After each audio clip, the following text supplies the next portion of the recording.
The Nintendo Gamecube kicked off the great retro video game price boom, rising 40% in just the first 6 months of 2020.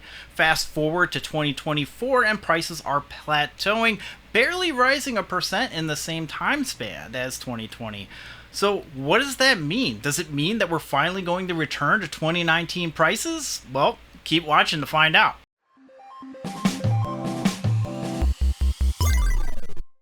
Welcome to Retronomics, the series that follows price trends in video games, and today we're talking about the Nintendo Gamecube, the little tiny system packed with impressive power and an incredibly comfortable controller that just so happens to have a pretty expensive library almost 25 years after it was released.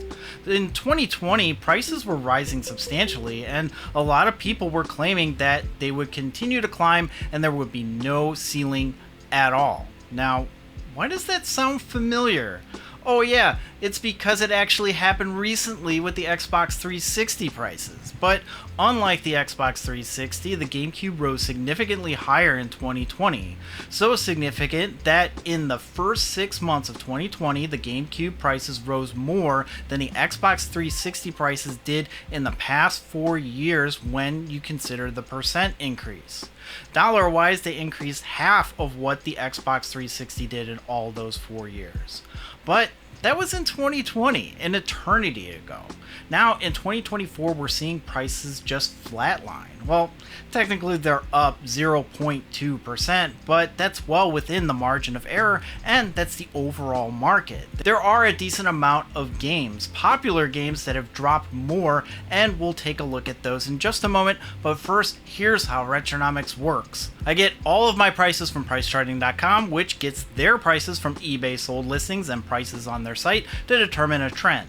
The value of each game isn't necessarily what you should pay, but a reference for sellers and what they should charge. And sure, you can find games for less or pay more for something in a better condition, but for the sake of this video, we're just talking about the price trends. I suggest going back to my PS2 video where I go into a little bit more detail about PriceCharting.com and how it works. The prices are from the start of the year until June of 2024. They're North American CIB copies. I included every listing Price Charting has on the console, including accessories, prototypes, and random knickknacks Price Charting just happens to put on their site.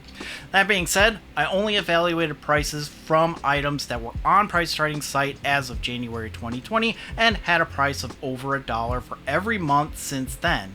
If it was missing even one price, I excluded it. Out of 865 items on Price Charting's website, I tracked the prices of 663, which is significantly less than the Xbox 360 and PlayStation 2 videos that I did recently, but it does make the GameCube's price jump so impressive. Well, impressive for me, a stat nerd, but if you're buying these games, it's not too impressive, it's depressing. But enough doom and gloom, let's get into some price trends. At the start of 2024, the total of all listings tracked was $34,250. The total after 6 months was $34,332, which is a difference of $82. That's right, for the first time in 4 years, GameCube prices after the first 6 months rose $82. Not a lot, but when you compare to the previous 6 months, it is significant.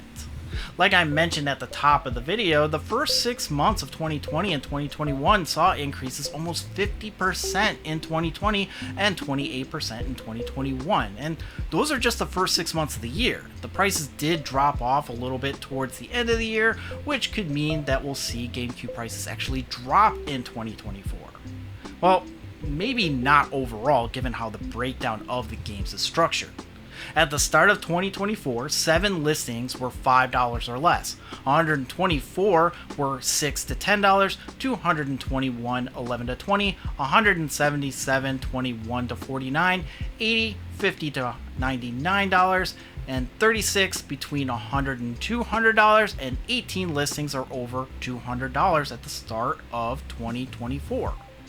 Also note how little listings are under $5, probably because Price Charting doesn't have a gazillion different listings for the GameCube like the PS2 and Xbox 360, and also there's a ton of variants and collector's editions that you have to consider for those systems.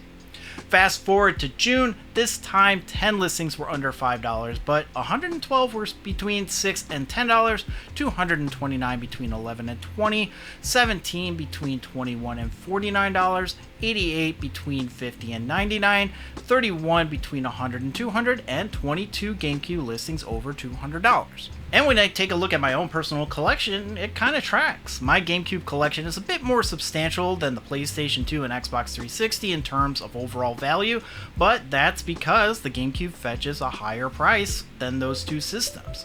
The downside to collecting a system with a small library is that you tend to have all killer, no filler, and so games regarded as system sellers are going to be significantly more expensive than a system with a ton of games and maybe a little bit of rare games. Paper Mario, Smash Brothers, Wind Waker, and Luigi's Mansion are all in the $50 to $99 bracket. Luckily, Nintendo is coming to their senses and releasing these titles on the Switch, but you still have games like F-Zero GX, Eternal Darkness, and Mario Kart Double Dash that will probably be locked on the GameCube for the foreseeable future, which will inevitably drive up the price. While the change in the brackets didn't look significant, when you break it down by dollar change, you start to see a clearer picture.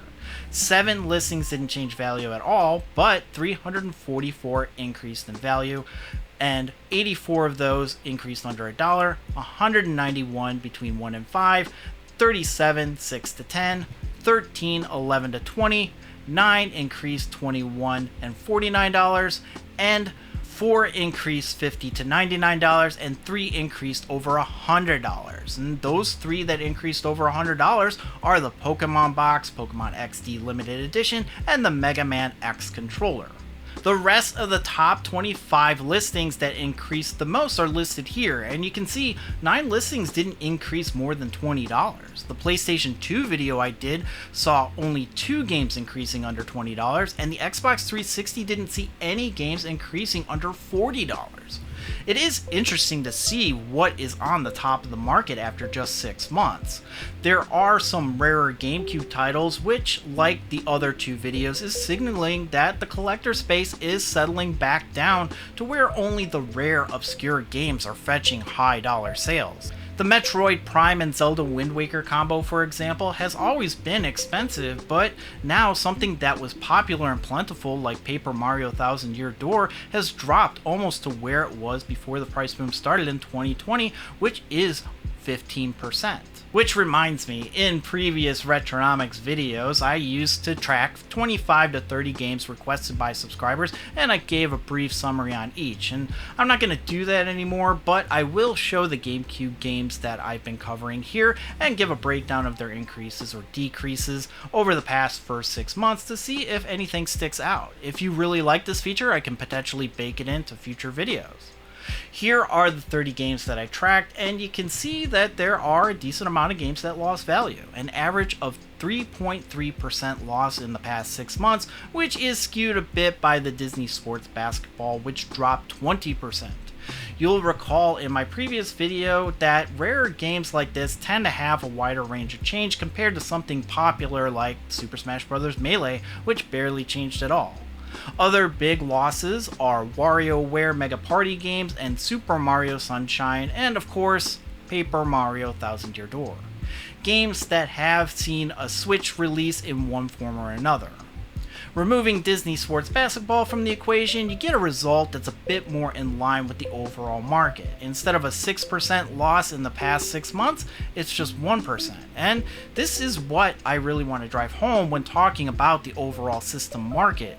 When you take even a small subset of games, it should align with how the market is trending overall. Too much variance in one way or another should be reviewed, and in this case, the stupid rare game is skewing the results. When you look at games that increase, there's not really much to write home about. Alien Hominid climbed probably due to the release of the HD remaster, and there hasn't been plans to release a physical copy yet. Def Jam Fight for New York rose 4%, and that game, along with Go-Go Hypergrind and Cubivore, will likely never see re-releases on modern platforms, much less physical. Moving on to the top 25 increases percentage-wise, you get a better idea of what's driving GameCube prices. Controllers are showing up here, but Crazy Taxi, X-Men Legends, and Lord of the Rings games are seeing significant increases, although that doesn't really translate into higher prices. Only 2 listings here are over $100, with the rest under $60, the exception being Donkey Konga 2 with the bongos. This indicates that most of the heavy hitters have leveled off, and now the hidden gems are being picked up, with the stuff that no one really wanted in the first place is returning back to where it belongs. When you look at the decreases, it seems to almost mirror what increased, although there are 315 listings to 341 that increased. But the breakdown is pretty close. 89 listings drop below $1, 166 1 to 5, 37 6 to 10, 16 11 to 20, 2 21 to 49, 2 50 to 99, and 3 dropped over $100. Switching to the percentage breakdown, it shows a bit more deviation from the percentage increase. 20 listings drop less than 1%, 91 between 1 and 5, 85 between 6 and 10, 87 from 11 to 20, 31, 21 to 49, and just one listing, the Indigo GameCube controller, dropped more than 50%. Which brings me to the top 25 listings that decreased the most. The list is filled with mostly licensed games, and sure, you have the Platinum GameCube system up there, but games that drop significantly are games that are relatively affordable. Expensive games like Chibi Robo and Fire Emblem Path of Radiance lost less than 10%, where Pikmin 2 and Mario Party 4 lost more than 15%. It's not like the prices are plummeting, but it is clear that there is some sort of cooldown where the games that shot up the most at the beginning of 2020 are finally settling down in their prices with minimal variation month to month. Eternal Darkness, for example, had shot up to $111 in April of 2021 and then came back down and shot back up in 2023, and has been more or less within $85 and $95 for a year now. While the 6-month price fluctuations look drastic, when you zoom out to the full year, these kind of valleys and peaks are common, which makes it great for a collector that would want to save up for a game like this and then wait for a price that is within their budget instead of nabbing the worst condition copy amidst fears that this will only get more expensive as time goes on. Most of the listings that decrease the most dollar-wise are present here on the list of 25 that decrease the most percentage-wise. Something that wasn't as common on the Xbox 360 video, but even though the percentages are high, the games are still within a relatively decent price range, which reinforces my theory that this is a correction, not a bubble bursting. That being said, individual games are still subject to having their bubbles burst. Mortal Kombat Deception, for example, has lost 50% of its peak value from November of 2023 and is steadily on its way to becoming less than the price it was before the start of the 2020 price boom. Which again, is good news for the collector that wants to play good games, but unlike the PlayStation 2 and Xbox 360, you're still probably going to have to pay more of a premium for GameCube games. Mortal Kombat Deception is almost a third of the price on the PlayStation 2 and the original Xbox, but the GameCube does have a handle, something that you can't say about the Xbox or PlayStation 2. That's gonna do it for this video. Let me know in the comments if you're planning on getting some GameCube games or if you're waiting to see if they drop even further. If you like this video, give it a like and share it with anyone who might find it interesting. It really is the best way to support the channel. And also, if you haven't done so already and you really like these Retronomics videos, hit that subscribe button because I have a lot more on the way. And also, if you're finding this video for the first time, check out my video on buying a GameCube. The next Retronomics video is on the Dreamcast, so you don't want to miss it. You can follow me on all social media at snicktendo. Thanks so much for watching. I'm Nick, and I'll see you next time.